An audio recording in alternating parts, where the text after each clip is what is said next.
Saat pemilik warung masuk, wanita ini mengambil kesempatan untuk mencuri. Ia melihat ke sekitar kemudian mengambil satu persatu bahan pokok dan memasukkannya ke dalam tas karungnya. Ia terpaksa melakukan itu karena tidak memiliki uang untuk membelinya. Saat sedang mencuri, seorang wanita melihat perbuatannya. Ia tidak sadar jika perbuatannya itu sudah diketahui seseorang. Ia terus mencuri satu persatu bahan pokok di warung itu.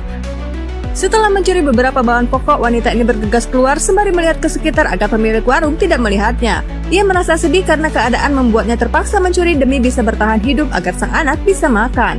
Namun bukannya berhenti, wanita ini kembali mengambil makanan di warung itu. Saat akan keluar, ia melihat petugas keamanan berjaga di luar. Mengetahui itu, ia berusaha tenang agar tidak ketahuan. Namun saat melewati petugas keamanan memintanya berhenti dan mengeluarkan semua isi yang berada di dalam tasnya.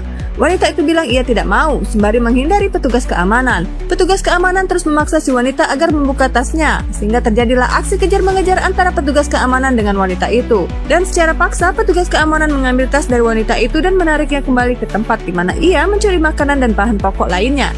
Ternyata pemilik warung sudah mengetahui wanita itu mencuri. Ia sengaja membiarkannya agar petugas keamanan menangkapnya.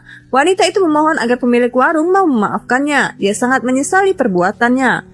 Sembari bersujud di kaki, pemilik warung merasa kasihan dan menyuruhnya berdiri. Lalu ia mengajak wanita itu masuk dalam rumah. Pemilik warung lalu menanyakan alasan mengapa wanita itu mencuri. Ia memintanya agar berkata jujur. Wanita ini menjelaskan ia terpaksa mencuri karena ia dan anaknya sudah beberapa hari tidak makan. Bahkan untuk bertahan hidup pun sangat sulit baginya.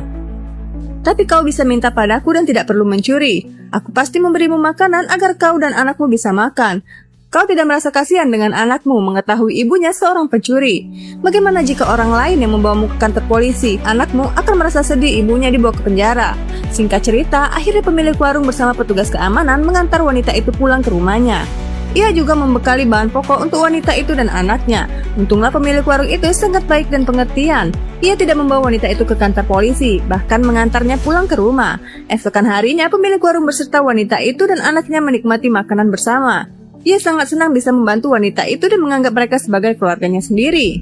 Begitupun dengan wanita ini, ia sangat terharu dengan kebaikan tulus wanita itu. Ia juga sangat berterima kasih karena wanita itu mau membantunya dan menganggap ia dan anaknya sebagai keluarganya sendiri. Semoga dari film ini dapat kita ambil pembelajarannya, dan yang tidak baik jangan kita ambil. Akhir cerita film pun selesai, nantikan film menarik lainnya hanya di Astaraska.